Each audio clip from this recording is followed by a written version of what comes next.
So this talk is based on joint work with Mariam Barani, who is at A16Z Crypto. So this is going to be at a much lower level than the previous talks. I'm going to be talking about incentives and the blockchain protocols themselves. So,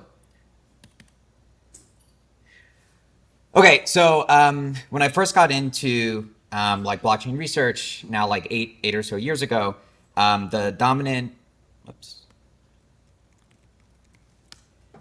view at the time was that blockchains are protocols, and you think about people following or not following a protocol.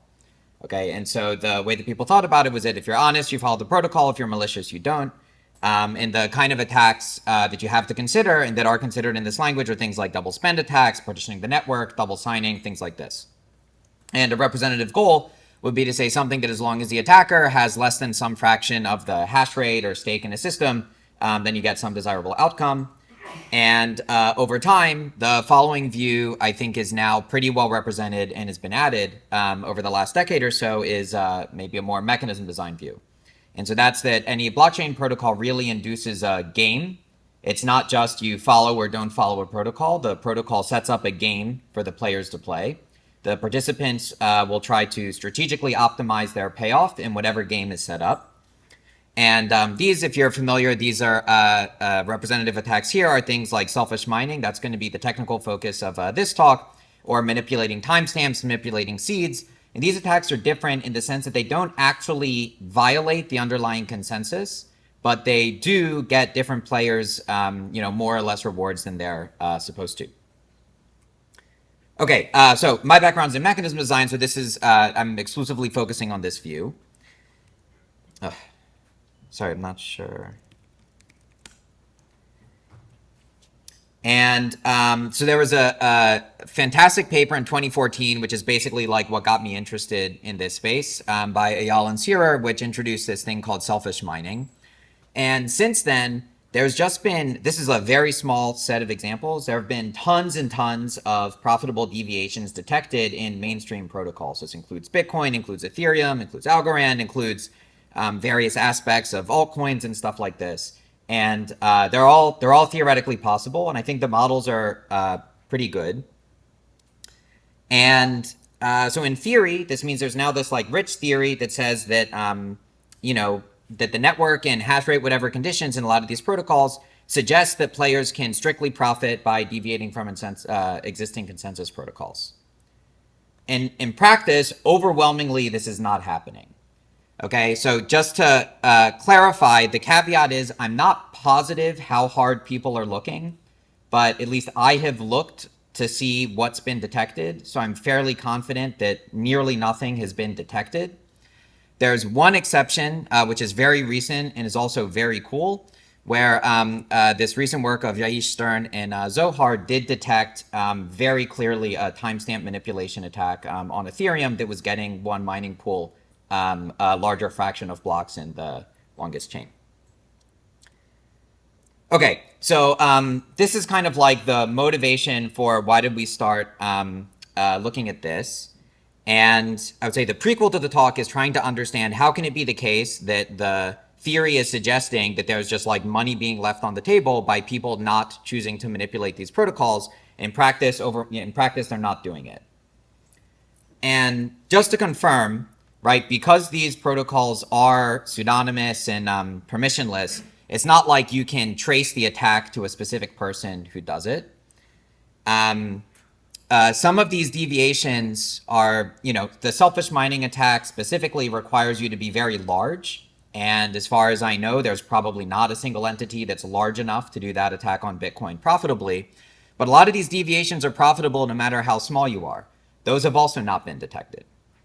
And even if you forget about the major ones like Bitcoin and Ethereum, single entities definitely have controlled sufficient hash rate to do these kinds of attacks on smaller altcoins.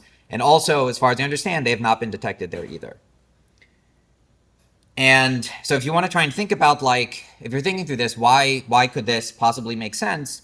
The most convincing argument that I've heard is that all of these deviations, when you do the math, they're profitable when denoted in the underlying cryptocurrency.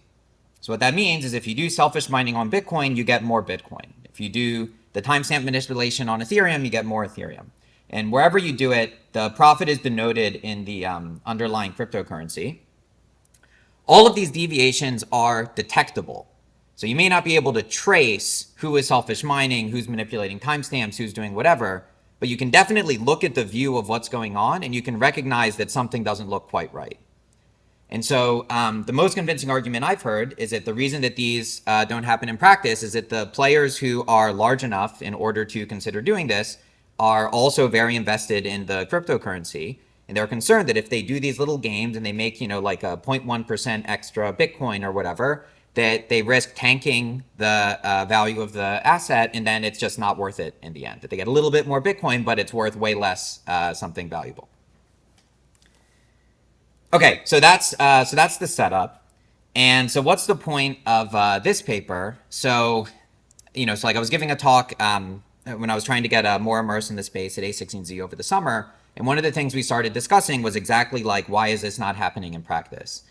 And I started thinking after that, I wonder if it is possible to do something strictly profitable, but somehow do it undetectably. So you didn't have to worry about tanking the value of the cryptocurrency because it just looks, it's just undetectable. It looks as though everything's functioning as normal. And so the main result of this talk is that, yes, that is possible for the longest chain protocol. So that's the one that underlies Bitcoin and the original altcoins. And let me tell you the theorem. The model is not formally specified yet. I will get into that. But basically what this says, the main result is the following. So if you have someone in a longest chain protocol and they have about 38.2% of the total hash rate, so that's a lot. So you should not expect someone in Bitcoin right now to be able to do this. But if you have this much hash rate, which is much less than the 50%, then there is a deviation from the longest chain protocol such that, first, it is strictly profitable. So you get a greater fraction of blocks in the longest chain than if you were following the protocol honestly. But B, the pattern of orphan blocks created is consistent with a fully honest network and slightly increased latency. So what that means is that an onlooker would look at this, and unless they knew what the ground truth latency was supposed to be, to them, it would look like everything's operating as normal. It just looks like things are a little bit slower than what would have been otherwise. And this slightly can actually be arbitrarily close to zero. So the closer you get to zero, the less extra profit you're getting, but you can trade off how much you're affecting the latency versus how much profit you're getting. Okay. So what I'm going to do in the rest of the talk, so I'm basically just going to focus on, I think, the first two. So recapping what is selfish mining, why is it detectable, and then I will overview the model and just give a formal statement. I think I'm probably going to skip the technical insight. Okay, so the first thing I have to do, I don't know for whom this is a boring review for whom this is a useful review for, but to quickly recap, so what is the longest chain protocol? So in the longest chain protocol, there's this thing that looks like a blockchain, and there's all these blocks that have pointers to stuff. And the way to view this as a game is the longest chain protocol tells you what you're supposed to do, what it would like you to do. But really the game is that you as a miner, you can, when you create a block, you can point wherever you want and you can broadcast it whenever you want. Okay, so what the protocol asks you to do is it says when you're playing this game and you create a block, please point to the longest chain. So in this picture, that's the red one. And please, as soon as you find your block, just broadcast it to everyone. Please don't hide it and play games to try and mess with other people. Okay, so what are the, so this is the strategy space of the game that's set up. What are the rewards? So, so in Bitcoin, there's this concept called the block reward. So every time you create a block, you get 6.25 new Bitcoin for yourself. This is a transaction itself. So your block needs to be in the longest chain in the ledger that everyone agrees on in order for you to actually get this reward. And in Bitcoin, there's in all the modern blockchains, there's this concept called a difficulty adjustment, which means that what's really going on is that basically what's going on is that every 10 minutes in expectation, there's a new block. And so really what this means is that the longest chain is growing at a rate of 1 per 10 minutes. And really what this means is that the time average reward of whatever strategy you use in this game is proportional to the fraction of blocks you create in the longest chain.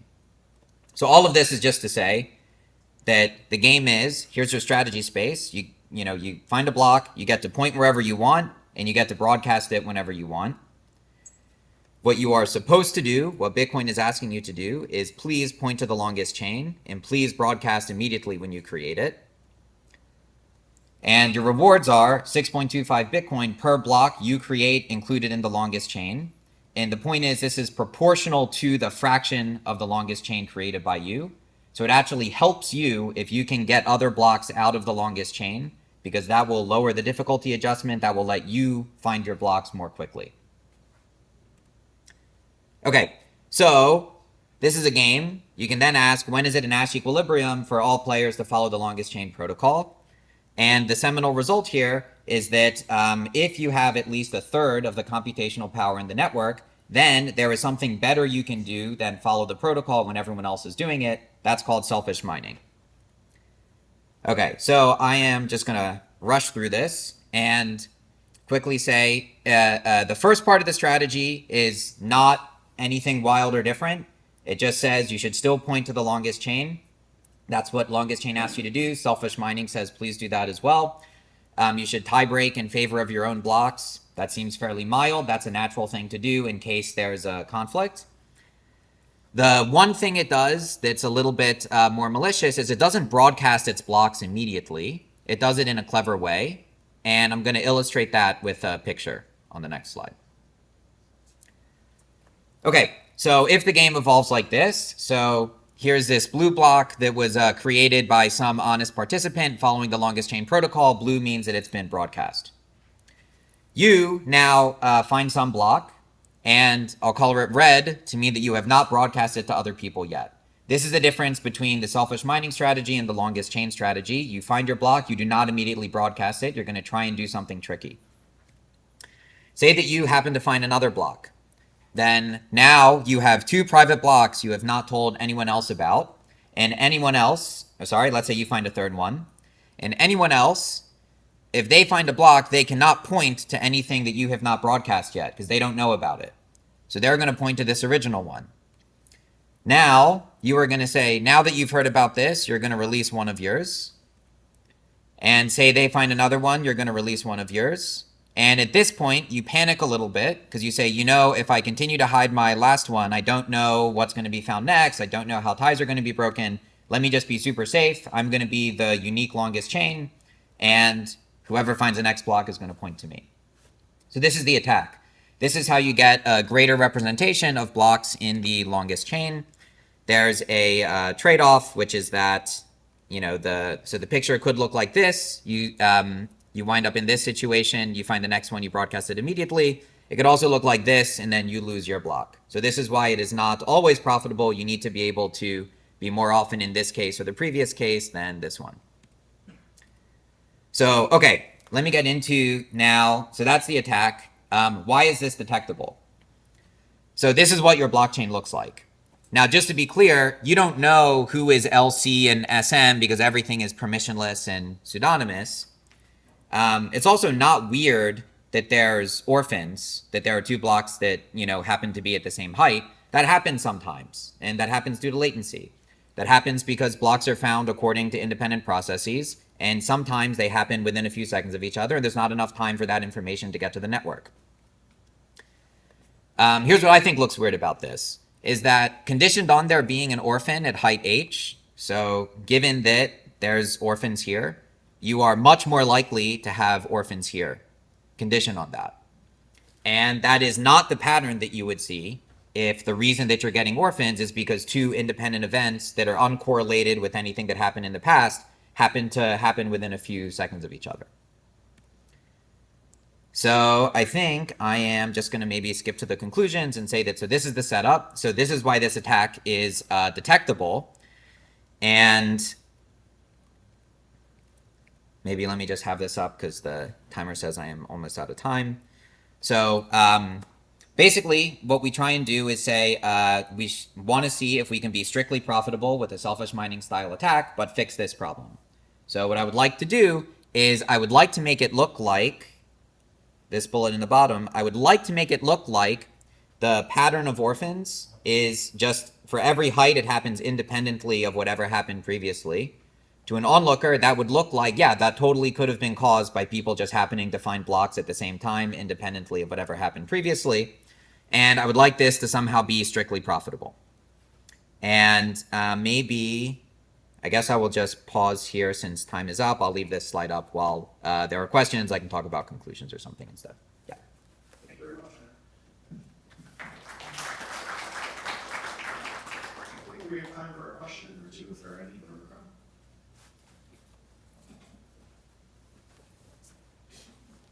I assume you were going to talk about this, so I'll just ask because I'm curious. Could you tell me more about your definition of undetectability? Is it really just this conditional probability? It seems like you would want more expansive definition of that as well. Correct. Yeah. So I would say, so this slide has the formal definition of what we do in the model. So undetectable for our work just means that the pattern of orphan blocks is there's an orphan at every height independently. And is time for that? Or no? Great question. So so I have a longer thought on that. So I would say first question is, the motivation for this came from, I wonder whether the exchange rate would vary wildly based on the fact that I'm doing the attack. Now, I would say if you have a cryptocurrency where the exchange rate can vary wildly based on timestamps, that may be very concerning in the first place, just because timestamps are very easy to manipulate without doing anything fancy like this. So first thing I would say is, I don't know. I think that's a whole nother question to ask, is like, does the exchange rate depend on timestamps and what would that mean? I think there's an interesting follow-up question, which I think is much harder, to try and make the timestamps of the blocks look like they could have happened naturally. I don't know whether I believe that's possible, but I definitely believe that that is like way harder than what we did.